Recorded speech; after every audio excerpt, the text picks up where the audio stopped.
Prime Minister Mark Carney is touting his plan to get more skilled tradespeople into the workforce. $6 billion of investment in new Team Canada Strong. In workers, in skilled workers.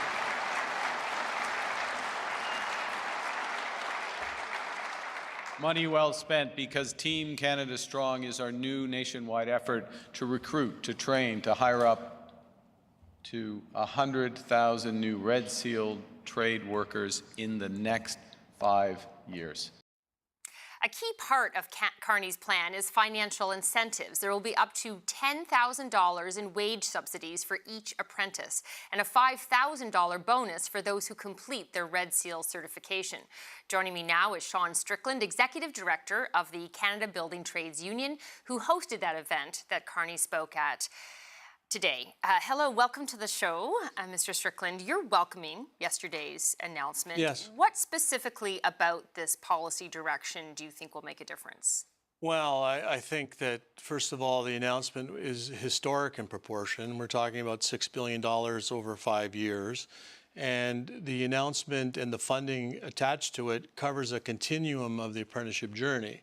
So part of the announcement is $225 million for union training centers across the country. There's 200 of those. How can we build capacity to bring more apprentices into the system? There's money for pre-apprentices, and these are young people who aren't sure they really want to get into construction. So we have an opportunity to see if they're ready to do it and willing to do it and able to do it.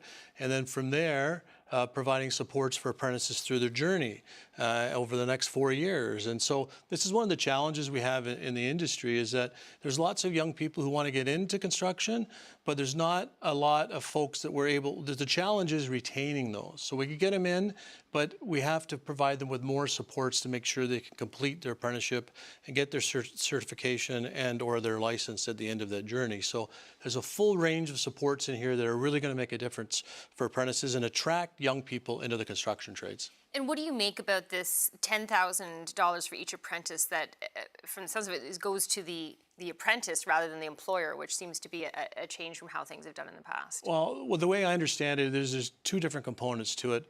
One is bringing back the Canadian Apprenticeship Services Program that used to be in place a couple of years ago, where contractors were provided subsidies to bring in apprentices, first-year apprentices. So $5,000 for a first-year apprentice, and $10,000 of that apprentice is from an equity-seeking group. The other aspect that you're referring to, I think, is the apprenticeship supports over the 4 years, up to $16,000. So it's really hard sometimes for a first-year apprentice to get placed and dispatched to a job. First-year apprentices really cost contractors money, so they'd rather have their competition pay for that training rather than pay for it themselves. And so first-year apprentices often find themselves on a bench, not going out to work, and there's subsidy available now to help them through those rough patches and also to help them when they go to school.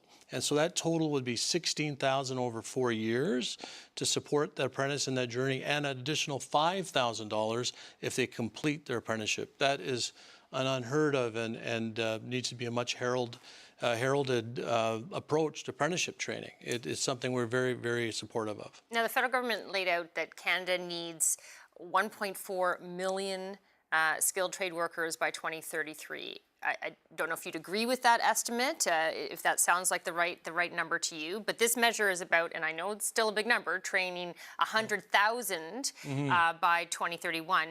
What needs to be done to bridge the gap? 100,000 is not 1.4 million. Yeah, I'm not sure where the 1.4 million number comes from. I would say that people talk about trade shortages kind of generally right across the country, and trade shortages are episodic. It's a big country, it's a big industry, and so we don't have skilled trade shortages in all regions at all times for all trades.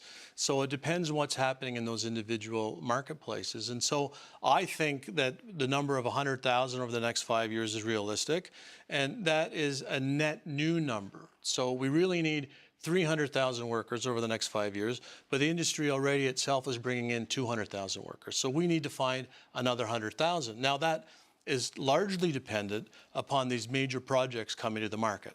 So we already had some announcements in the port in Montreal, Darlington, SMRs, other projects coming. So it's contingent upon the work being there. Because if we don't have the work there, we can't put an apprentice out to work. So it's got to be both sides of the same coin. Now,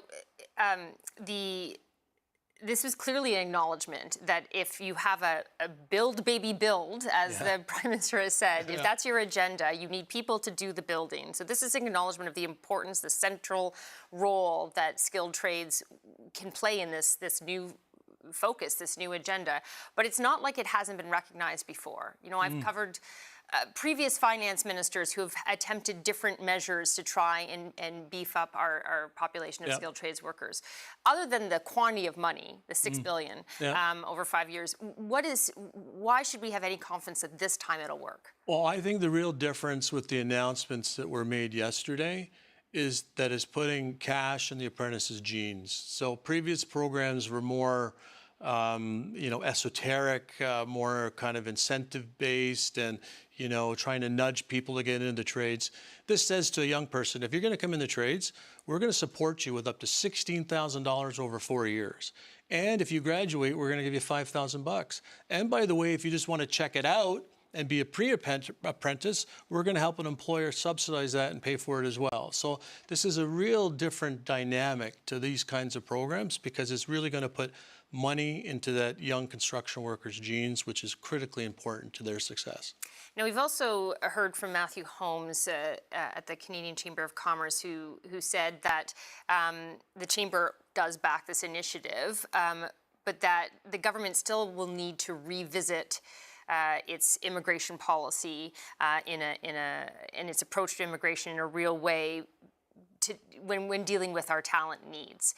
What do you make of that take? Because this has been seen as, okay, if we're going to limit the number of immigrants, then we have to have other measures in place to get our workforce. But it sounds like he feels that that's still something that will need to be addressed. Well, our message to the government is going back to what I said earlier about not all trade shortages happen in all regions at all times and for all trades. And so I think the first thing we need to do in Canada is maximize and optimize the use of Canadian workers.